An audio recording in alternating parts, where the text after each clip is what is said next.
अंतर्जातीय विवाह, चौंकाने वाला सच। बात 10 वर्ष पुरानी है। सागरपुर नाम था उस शहर का, जहाँ पर वंदना नाम की एक लड़की रहती थी। वंदना अपने माता पिता की इकलौती संतान थी। वह जो भी कहती माता पिता उसको अवश्य पूरा करते। सागरपुर दिल्ली में होने के कारण वहाँ पर सभी सुविधाएं थीं। वंदना का घर बहुत बड़ा व अच्छा था। वंदना को ब्यूटी पार्लर खोलने का बड़ा शौक़ था। उसने ब्यूटिशियन का कोर्स करना शुरू कर दिया। बड़ी जल्दी वंदना ब्यूटी के नियम सीख रही थी। तकरीबन 1 वर्ष हो गया था उसको कोर्स करते करते। एक दिन वंदना व उसके दोस्तों ने पिकनिक का प्लान बनाया। उसकी एक दोस्त का भाई ट्रांसपोर्ट का काम करता था। वह स्वयं अपनी गाड़ी से इन सभी लोगों को पिकनिक पर ले गया। सहेली का भाई भी पिकनिक में शामिल हो गया। सब लोगों ने मिलकर खूब मस्ती की। सबको बहुत मज़ा आया। सहेली का भाई का नाम था राजकुमार। वह अक्सर अपनी बहन को लेने आता था पार्लर। बहन का नाम था रानी। वंदना और रानी दोनों अच्छी दोस्त थी। हर रोज़ मुलाकात होती रही। राजकुमार को वंदना अच्छी लगने लगी। वह अब हर रोज़ रानी को लेने आने लगा, क्योंकि उसको वंदना को देखना होता था। वंदना को भी राजकुमार अच्छा लगता था। दोनों में दोस्ती हो गई। बातचीत करते करते दोनों एक दूसरे को अच्छी तरह जानने लग गए। वंदना अच्छे परिवार से थी। राजस्थान की रहने वाली थी। गुज्जर जाति की होने के कारण उस पर पाबंदियाँ बहुत ज़्यादा थी। वंदना काफ़ी खूबसूरत लड़की थी। कद लंबा, गोर वर्ण और आकर्षक नयन नक्श थे। राजकुमार जाट परिवार से था। उसका ट्रांसपोर्ट का व्यापार था। अच्छा पैसे वाला परिवार था। राजकुमार भी खूबसूरत नौजवान था। वंदना और राजकुमार एक दूसरे को पसंद करने लगे। दोनों में प्यार हो गया। अब वे दोनों मिलने लगे। दोनों एक साथ घूमने जाते, पिक्चर देखते। दोनों में इतना प्यार हो गया कि एक दिन भी एक दूसरे को देखे बिना नहीं रह सकते थे।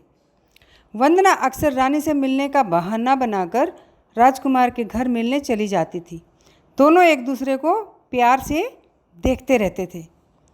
वंदना की माँ को वंदना में आए बदलाव का एहसास होने लगा।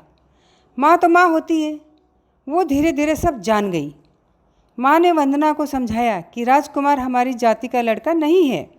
तुम्हारे चाचा, मामा, ताऊ सभी इस रिश्ते के लिए तैयार नहीं होंगे, इसलिए तुम राजकुमार को भूल जाओ।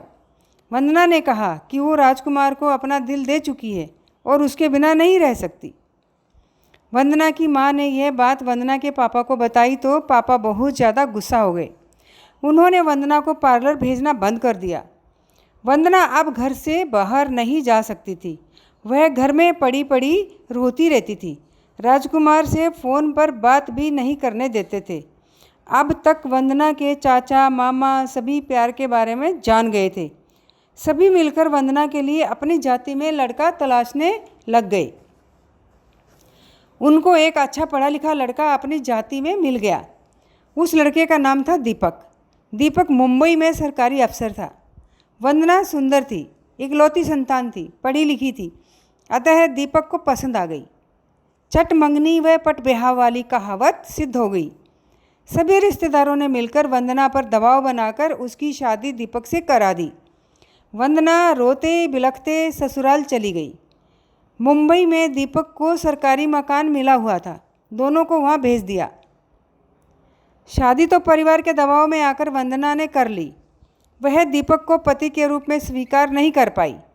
हताश होकर दीपक वंदना के साथ मारपीट करने लगा। वह शराब भी पीने लगा। अब वंदना की हर रोज़ पिटाई होने लगी। शादी को 3 महीने बीत चुके थे, पर वंदना ने दीपक को पति के रूप में स्वीकार नहीं किया। एक दिन दीपक ने कहा, चलो मैं तुमको तुम्हारे घर दिल्ली छोड़ आता हूँ। वंदना एकदम से आने को तैयार हो गई। जब रेलगाड़ी पलवल पहुँची तो वंदना चुपचाप स्टेशन पर उतर गई। वहाँ से उसने राजकुमार को फ़ोन किया और बुला लिया। दोनों ने मंदिर में जाकर शादी कर ली। शादी करने के बाद वंदना अपने घर आई। उसने अपने मम्मी पापा को अपनी चोटें दिखाई जो दीपक के मारने से लगी थी। वंदना के मम्मी पापा ने चोटें देखी तो वे बहुत गुस्सा हो गए। उन्होंने दीपक के साथ वंदना का रिश्ता तोड़ दिया। राजकुमार और वंदना की शादी को स्वीकार कर लिया। अब राजकुमार के परिवार ने भी इन दोनों की शादी को मंजूरी दे दी। वंदना व राजकुमार के 2 प्यारे प्यारे बच्चे हैं। दोनों बड़े प्यार से परिवार के साथ मिलकर रहते हैं। परिवारों का आना जाना भी खूब है। जाति का अंतर कहीं भी दिखाई नहीं देता। यह सब मन का खेल है। लड़का लड़की आप ज़्यादा खुश रहते हैं। जीवन में और क्या चाहिए।